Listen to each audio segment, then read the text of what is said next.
বাংলাদেশ সরকারি কর্ম কমিশন পিএসসির প্রশ্ন ফাঁসের ঘটনায় গ্রেফতার ১৭ জনের বিরুদ্ধে মামলা করেছে পুলিশের অপরাধ তদন্ত বিভাগ সিআইডি। পিএসসির প্রশ্ন ফাঁসের নতুন আইনে এটি প্রথম মামলা, যার সর্বোচ্চ সাজা ১০ বছর। প্রশ্ন ফাঁসের রহস্য উদ্ঘাটনে তদন্ত কমিটি হয়েছে। তারা সুপারিশ করলে রেলের নিয়োগ পরীক্ষাও বাতিল হতে পারে। বিস্তারিত জানাচ্ছেন আবুল কালাম আজাদ। সেভিংটা কি জিনিস বুঝতে হবে, সবারই বুঝতে হবে।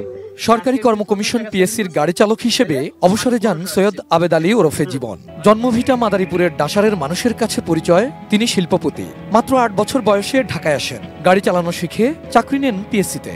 এরপর আর পেছন ফিরে তাকাতে হয়নি তাকে। নিজ গ্রামে ৬ কোটি টাকায় বিলাসবহুল ৩ তলার ডুপ্লেক্স বাড়ি বানান সৈয়দ আবেদ আলী। বাড়ির পাশেই নির্মাণ করেন পাকা মসজিদ। এছাড়া সরকারি জায়গা দখল করে তার খামার ও মার্কেটের কাজ নির্মাণাধীন। গড়ে তোলেন অঢেল সম্পদ। উপজেলা নির্বাচনে চেয়ারম্যান প্রার্থী হতেও তিনি সরব প্রচারণায়। আবেদ আলীর মতো পিএসসির আরও ৩ কর্মকর্তা, উপপরিচালক আবু জাফর, উপপরিচালক জাহাঙ্গীর আলম, সহকারী পরিচালক Alamgir Kabir, auditor Priyo Roynath, despatch rider Khalilur Rahman, office সহায়ক সাজিদুল ইসলামও সরকারি কর্মচারী হয়ে কিভাবে ফুলে ফেঁপে উঠলেন? তবে কি তারা প্রশ্ন ফাঁস করে বিপুল অর্থ হাতিয়ে নেন? এমন সমালোচনার মুখে পিএসসির চেয়ারম্যান জানান, রহস্য উদ্ঘাটনে একটি তদন্ত কমিটি গঠিত হয়েছে। তদন্ত কমিটি করেছি ৩ সদস্য বিশিষ্ট, এবং তাদেরকে ১৫ দিনের মধ্যে রিপোর্ট দেওয়ার জন্য বলা হয়েছে।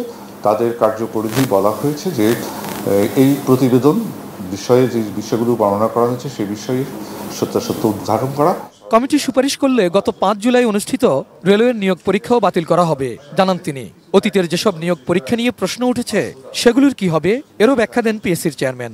১২ বছর আগে যদি চাকরি পেয়েছেন, যদি সেটা এখন কোনো কিছু আসে, সেটা কি করতে হবে? একটা কোর্টের বা আদালতের বা আইনের পরামর্শ ছাড়া সম্ভব না, এটা বলা কারো পক্ষে ইনস্ট্যান্টলি বলা যাবে না। প্রশ্ন ফাঁসে জড়িত থাকার অভিযোগে এরই মধ্যে গাড়ি চালক আবেদ আলী ও তার ছেলে সৈয়দ সোহানুর রহমান সিয়াম সহ ১৭ জনকে রাজধানীর বিভিন্ন এলাকা থেকে আটক করা হয়েছে, যাদের বিরুদ্ধে পিএসসির প্রশ্ন ফাঁসের ঘটনায় সর্বোচ্চ ১০ বছরের সাজার আইনে পল্টন মডেল থানায় মামলা করেছে সিআইডি।